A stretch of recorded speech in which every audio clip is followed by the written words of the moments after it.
How about pass lead? So you got any tips for pass lead? Obviously, the new controls gives are LB and left stick up to throw a high point, LB left stick down to throw a low pass. You love to throw a low pass. I like a low pass. But then you just have general. You just have general pass lead down and in, like the 9 o'clock position on the left thumbstick, where you don't actually do a low pass. So, what are your tips for pass lead? Are there certain routes you always pass lead, certain routes you never pass lead? The general rule of thumb is the direction where the route is going. You want to throw if it's going right to left, like the route to Lolo here at the tight end. Yeah. You want to throw that at a 9 o'clock pass lead, or potentially at 10 o'clock pass lead. So you want to lead him. You want to lead him over the middle of the field, over the direction he's running. You don't want to use the D-pad. You want to use the left stick. Okay. Left stick. So if you want to catch him upfield, you throw about a 10 o'clock lead. So I like this. This is a little pass lead tip, right?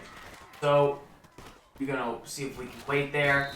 We'll give you 2 examples of a good pass lead. So I'm gonna be Will Hoyt, and he's gonna clear the zone. I'm gonna drop to him, and you can just pass it how you would normally throw it. Throw it like there. Want him to get past the route. So this guy, I'll just throw it normal over the middle, like you're. Right.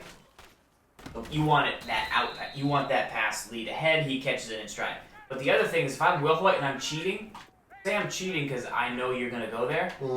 And I'm standing like here now. Well then, as soon as he cuts, you throw it, but you hold the pass lead at 12 o'clock.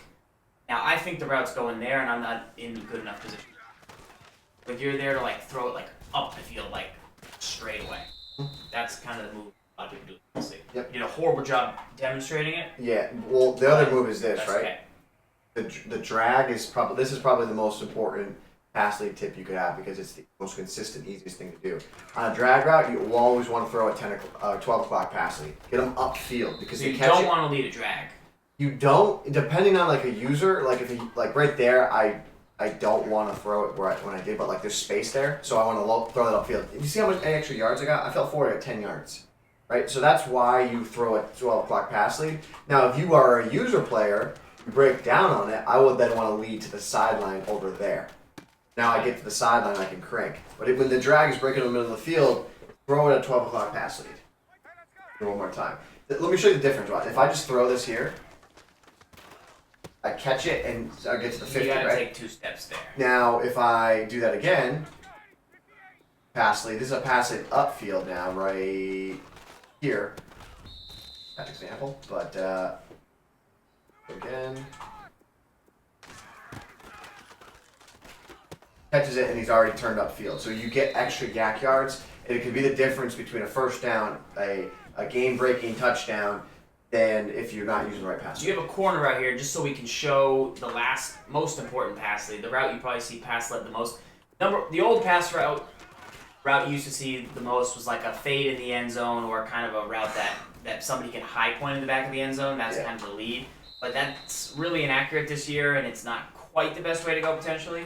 So the corner route is the other route that people pass. The problem that you have with the corner route now is the meta 91 zone coverage defenders. Yeah.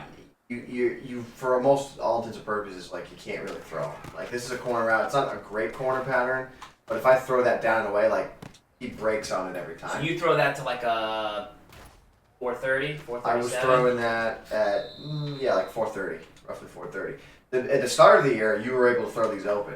Sherman, guys with 91 zone, they can break on that. Sherman is going to break on it. I could probably throw on this other side here. I don't know who's over there. Who's the Lane? Yeah, I should be able to throw this against Lane. See. Let's see here against Mr. Lane. He might still break on it as well, but yeah, see, he doesn't break. Well, talking dog there, but I mean, my thing is this: you shouldn't really be throwing the deep, like the corners, unless you have a curl flat corner. That's really the only deep corner that you can throw. This is really difficult to throw. There's some under center kind of angle works. Halfback. Do you hold L? Wheel. So LB you only have to hold if you want a low pass or a high pass. So you don't hold it on just general ones. You can throw. I mean, I like the low ball. You can throw the corner with a low ball. Yeah, I generally throw corners as a low ball, But you can try and squeeze it without a low ball, but you're gonna get roughly the same result. High points mainly reserved for either the seam, but either really risky to overthrow, or the back of the end zone, and it's less risky to overthrow, but you might still. So, but yeah, you don't have to hold LB. You can just use the left stick. But if you want more English on it, then you could use LB to like throw that, but even tighter because it's a low ball. That's another option.